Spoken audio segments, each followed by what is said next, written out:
Hi, I'm your 4th District State Representative, Matt Shea. Thank you for joining me on this legislative update.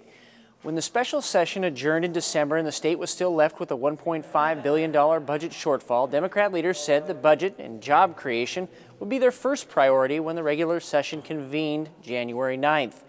Now fast forward to today.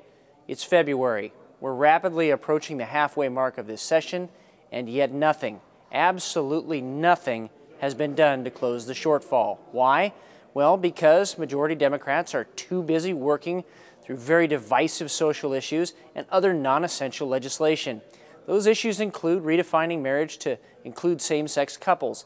In fact, the chairman of the Senate Ways and Means Committee just happens to be the prime sponsor of that legislation in the Senate. And he canceled the first week of budget meetings, something unheard of around here, to deal with that issue. And the reports were that he was trying to get votes and spend even more time on the same-sex marriage bill. So the budget was put off while the focus was diverted to same-sex marriage legislation. That is not the priority in Olympia. Instead of working on the budget, Democrats passed this same-sex marriage bill out of committee in the House as well this last week. And that's the legislation that will come to the House floor in the next few days, not the budget. Here are some other examples of legislation Democrats are pushing that have stopped progress on the budget.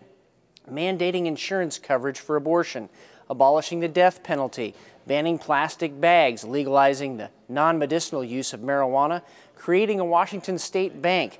You know, the state can't even manage its own funds, and now they're proposing a state bank, and also making skateboarding or roller skating on a state ferry a misdemeanor. And last but not least, removing the Communist Party as a subversive organization under Washington state law. Yes, you heard that right. This is a short legislative session. These issues are a major distraction away from the two most difficult issues that Washingtonians are concerned about, the budget and jobs. It's a lack of leadership in the majority party and the wrong priorities that most certainly will lead us into a third special session of the year. And yes, you heard that right as well.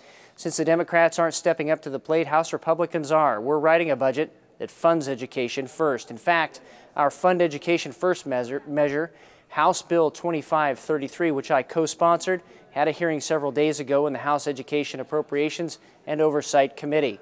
Education is the state's paramount duty. It's written into the Constitution, and my House Republican colleagues and I believe it must be our top priority in the budget, along with public safety and funding the state's most vulnerable citizens.